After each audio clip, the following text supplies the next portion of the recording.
Hello anybody, and thanks for tuning in. This is Monday Morning Handicapping. This is a race forecast for race number 9 taking place Saturday, December 7th, 2024. This is the Grade 2 Cigar Mile at Aqueduct Racetrack for 3-year-olds and upwards, doing a one-turn, 1-mile race on the dirt. Just a little agenda of what this video is going to cover. I'll do a brief rundown of the race, set up the pace scenario, talk about the pace setters, stalkers, and closers. I'll list some contenders for exotics, which means the exactas, the trifectas, and the superfectas. I'll give out my top pick, the merits of my selection, and why I think my selection will run well this race. And finally, how I would bet the race with win, bet, and exotics. But before I begin, I just want to mention that I have a new playlist name for this. It's going to be less confusing between race preview and racing review. I just thought those names were a little too close together, so I'm going to switch it up a little bit just to help differentiate the two. But same concept. In the preview, I'm going to look at a race, talk about it a little bit, give out my pick and why I chose the horse. And in the review, which I will name something different to be determined at this point in time, I'll have the new name for the follow-up video to this. I'll go back, review the race, see what happened, and go back to the racing form and see if there were any indicators of why my horse did or didn't perform as well as expected.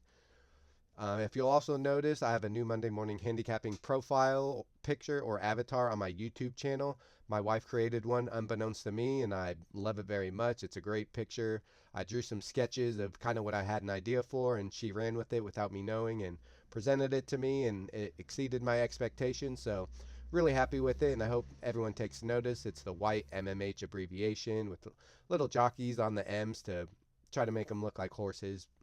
Also, a shout out to YouTube user at Daryl Rowe 3029 for editing advice and feedback in one of my recent videos explaining the exactas to some of the newcomers to horse racing.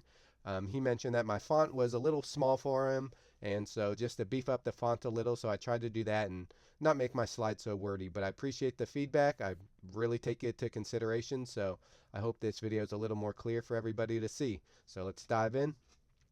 So if we take a look at the race shape, we have a field size of 11 in this race. The pace setters I predict will be the 2, 3, and 8. And of those pace setters or front runners, none of these have run well at the grade 2 level. Some of the stalkers, 4, 5, 6, 7, 10. So mid-pack, maybe up near the front, maybe near the back. But 5, 7, 10 seem to have a recent class and form edge over the 4 and the 6. And the closers, I'm going to consider the 1 and the 9 in my predictions. 1 and 9 both certainly fit at the level and should put in their run late. They are consistent horses. They come with a good run. They're classy. They fit at this level, so I expect them to be in the mix late. Contenders for exotics, so these are my underneath my win bet for exactas, trifectas, supers, etc. Number 1, Bookham Dano gets the rail draw, and I think it'll be somewhat of a closer, so it's going to fall back and then have to find a path to really pass some classy runners. And this horse just seems to do a little bit better at a shorter distance, maybe 6 and 7 furlongs.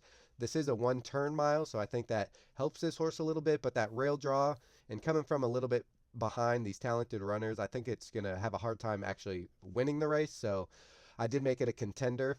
Number 5, Mullican, second off a 2.5-month layoff, ran well in the 6 furlong Grade 1 Breeders' Cup Sprint, the first race off that layoff. Now it's stretching out, should be able to stalk the pace, and appears to have stamina to go one-turn mile, so should be up close. Definitely seems classy enough, fits in at this level, and should be there late. Should not tire and get too leg weary. Unless that last race really took something out of this horse, it looks like it should be able to handle the distance, again, especially going that one turn. Number 9, Senor Buscador. It's a deep closer, perhaps better suited going a little further than a flat mile. It's been running in mile and a 16th, mile and an 8th races as of late. Does come with a late close though. A close that you can't really deny. It's been running close to some talented horses, so I expect this horse to be making a deep closing run late. And number 11, Post Time, my last contender for the exotics, has never been out of the money, which means finishing in the top 3 in its 14 career starts. It's getting a wide draw, so it will have to pass faster horses going wide. Unless this horse can make out a clean trip down near the rail, it's going to have to lose a little ground running at an angle down to the rail and then find an opening, or it's probably going to have to go wide. So one of the two scenarios is probably going to have to take place for Post Time. Go wide or find a good spot on the rail and pass some talented horses that will be in front of it early is my projection. Last win for this horse was an ungraded stakes race, and this is a grade 2. The race before that this horse won was a grade 2 in a field of 4 at this track going 7 furlongs, and the horse only won by a neck, so it wasn't a dominating win and only passed 3 other horses in the race entirely. At this track, though, going 7 furlongs, I think this horse will be in the mix. It's always been in the mix in 14 career starts, so I don't see why today would be any different. Seems to run just fine at this track, so again, one of my contenders for the exotics. That's 1, 5, 9, and 11. This horse is a 3-year-old son of Gunrunner. If you look right here in the pedigree line, you'll see Gunrunner, who demands a stud fee of $250,000. This horse was purchased for $425,000, so they really thought something of this horse very early on, enough to purchase it for nearly double that $250,000 stud fee. Gunrunner was a really talented route runner, so 1 mile should not be an issue, particularly going 1 turn mile. Again, I just think any of its offspring should have stamina, especially a horse like Locked, who has shown some class already, so I don't think the distance is an issue. This horse's 3-year-old debut off nearly a 1-year layoff was a career best of 97 by a small margin. So if you look right here, this bold 97 indicates its Beyer speed figure. Move over to the left, that race was on October 19th of 2024. The race prior to that was November 3rd, 2023, so just shy of a year layoff. Came back and ran really well, and I like the small margin increase because it probably didn't run all out first time out, and this race was probably served as a prep. So I think the horse, especially being a 3-year-old, can improve off the 97. Horses tend to improve from 2 to 3 to 4, so I like to see that steady progression from its top of a 94 the year prior when it was a 2-year-old into its 3-year-old year, runs a 97. The horses had to have matured from 2 to 3, put on a little more muscle, and won very convincingly first time out for its 3-year-old debut. So in this horse's 2-year-old season, when it first started its career, it debuted against a horse named Just Steel, who was an early on Derby contender. This horse was highly touted, and this horse steadied, our horse Lock steadied at the start, going 6 furlongs and closed well. Lost by about 3 lengths to Just Steel after getting that troubled start. Next time out, this horse won by 7 1/4 lengths, stretching out to a mile. So that just tells me that the distance is not an issue. And if you look down here, that italicized name, drumroll please, indicates that this horse won its next time out, its next race. So Locked beat a next time out winner by 7 lengths, which is pretty dominating. After that, Locke's next race won a grade 1, going a mile and a 16th, so stretching out even further. Out at Keeneland, won a grade 1. And after that, its next start ran in another grade 1, ran third to a horse named Fierceness and Muth. Both were next out winners, and for anyone following horse racing, you know Fierceness was in contention to be 3-year-old horse of the year. People say ran huge in the Breeders' Cup, although it did not win, set extraordinary fractions, and just could not hang on late to Sierra Leone, who is a very classy closing runner, and finally got its head on straight, ran straight down the stretch, and caught Fierceness late. Muth was the next out winner. Since then has been a little hit and miss. I'm kind of curious to see what happens with Muth. But both of them, if they were in this race, would be odds-on favorites, especially Fierceness. Muth, kind of a little question mark. But at the time, were very talented runners, well touted.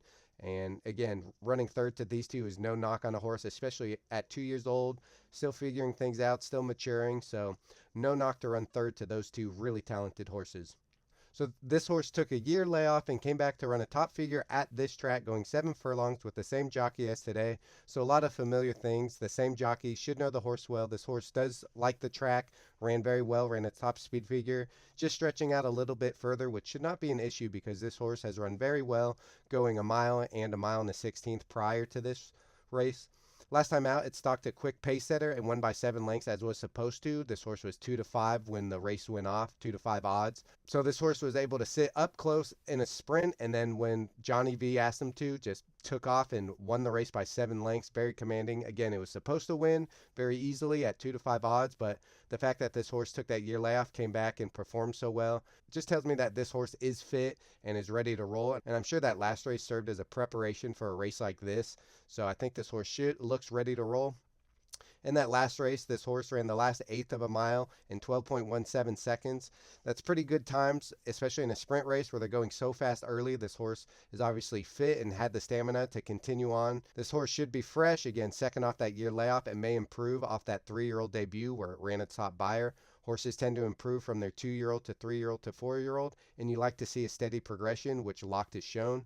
And this horse has a good post with tactical speed. This horse is able to sit up close, and when Johnny V or the jockey asks this horse to pick it up and start passing to go ahead and win the race, this horse has shown ability to do just that. And the good post 7, this horse should not be too wide around any turn, and this horse should also be able to look at the 2 speed runners to its inside and decide how far back to sit and in which path. So it should be able to get down to the rail without running at an angle for too long. Pick the spot it wants to be. Johnny V's a really talented jockey, very smart. Should put this horse in a good position to make a good run, and that's exactly what I expect them to do. How am I going to play this? Again, this is pre-scratches. As of now, I'm thinking about somewhere about $5 to win on the horse, especially if it's around 9-2. I think those are solid odds. $5 worth of exactas. I'll do a $3 exacta, the 7 with the 5, so the 7 to win. And I think the 5 Mulligan is a talented horse, kind of similar pattern, stretching out, good stalking style, should be up near the lead and should have the stamina to continue on and be there late. I'll reverse it for $2, 5 over the 7. So in case that Mulligan horse beats my horse and my horse hangs on for second, I'll get something back for that. Should pay at least $8 for my losing exacta here and my $5 win bet. So a little consolation prize if my second choice beats me out. So it's weighted a little bit, a little more on how I handicap the race. I advise people to do that. If you handicap a race, see it one way, just roll with it. If you want to do some savers, hopefully you make them cheaper because you have convictions in your pick. So that's how I'm going to play this. $5 worth of exactas at $3 and a $2. I'll also consider $9 worth of trifectas with some of those underneath contenders that I talked about. For a $1 trifecta, I'll do my top pick 7 with the 5 in second, with the 1, 9, and 11 in third. That would be a $3 ticket total. And in case the 5 and the 7 duke it out late like I anticipate, a $1 trifecta, 5 or 7 in first, with 5 or 7 in first, with 1, 9, 11 for a total of $6.